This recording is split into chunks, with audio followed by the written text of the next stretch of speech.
Welcome everyone to this week's edition of AEW Dark. You can expect to see SCU in action against Jurassic Express. And how about this? Marty Bell making her debut here in AEW up against Yuka Sakazaki.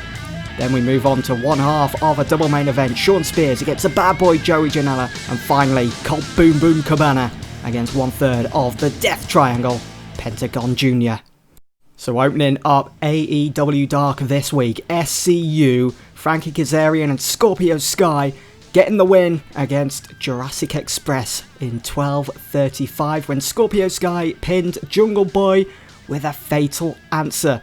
It's a strong start to this week's edition of Dark as the segment rating got a 52. This win for SCU as well cements their chances of becoming number one contenders for the AEW World Tag Team Championships. As you can see, it advances the storyline. It started the storyline. There are many teams within this storyline, so it's not a lock-in that just because SCU won this match on Dark that they are now number one contenders. We haven't even had a number one contenders match for the tag titles just yet. Every team, they're going to be vying for a place for that number one spot to take on Hangman Adam Page and Kenny Omega. If we look at the dirt sheet, Frankie Kazarian, bonus for selling charisma, legendary gimmick, same for Scorpio Sky. Still quite young in the business, Scorpio. Who knows, he could always branch out towards that AEW World Championship. He has made it known recently that, it's a dream of his. So the segment rating gets a 57. Did I say 52 earlier? 57. A really good solid start to Dark this week. Really happy with that. We move on to our next segment, and this is absolutely tanked. I think it's because Marty Bell's popularity, unfortunately, isn't very high. I think it's about 10, 12 across America, so yeah, it could be a lot better. But this was a music video to promote Marty Bell, to get everyone ready for her debut match here on Dark. And she goes over. She defeats Yuka Sakazaki within 4 minutes 39. Quite a quick win, that one. Through a submission with the Boston Crab, and again this match tanked, got a segment rating of 13. Wow, it was a pretty vocal crowd. They didn't seem particularly thrilled with seeing Marty Bell.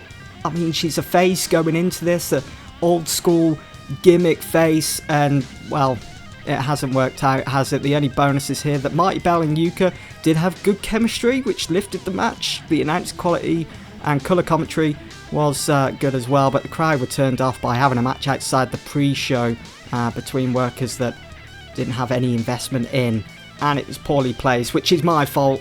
I did set this match to, I think, lift the crowd. We'll have to check that, but obviously, being, following SCU and Jurassic Express, yeah, it was. I probably should have started Dark with this, get it out of the way and done with. But apart from that, a few bonuses in there for Marty Bell. Maybe I should have thought about bringing her to AEW. I mean, I was impressed with some of her work in Impact a few years ago, and also most recently in NWA over on their YouTube channel. Anyway, we'll put that behind us. We move on to the next segment, the next match, and it is between Shawn Spears and the bad boy Joey Janela. It was a decent match, with Spears picking up the win within 12 minutes 38. And during this match, Kip Sabian's other half, Penelope Ford, got involved. She ran in, she attacked Janela behind the referee's back. Obviously, in a few weeks' time, we will see Joey Janela and Kip Sabian face off in that quarterfinal TNT Tournament Championship. Also, they have a bit of history as well, as Janela, I think, was dating Penelope at one point, and obviously she's now with Kip Sabian. She's engaged to Kip Sabian as well. And I'm not sure, I get vibes that it wasn't the best of breakups between Janela and Penelope. So we're going to try and work around that with this story.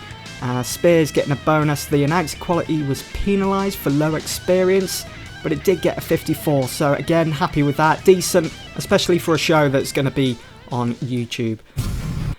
And then for our main event, one third of the Death Triangle, Pentagon Jr. defeating Colt Boom Boom Cabana in 13:04 with a pinfall with a top rope Styles Clash. Imagine that. This does advance the storyline for the TNT Championship Tournament because, of course, next week on AEW Dynamite, Colt Boom Boom Cabana takes on Pac in the quarterfinals of the TNT Championship Tournament.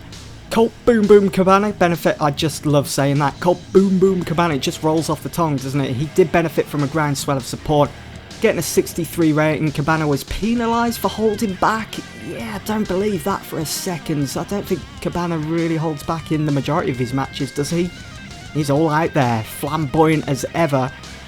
So that gets a 63, happy, and then we end Dark with this segment. The Death Triangle leave their mark. After the match, Pentagon Jr., Pac, and Rey Fenix beat down Colt Cabana.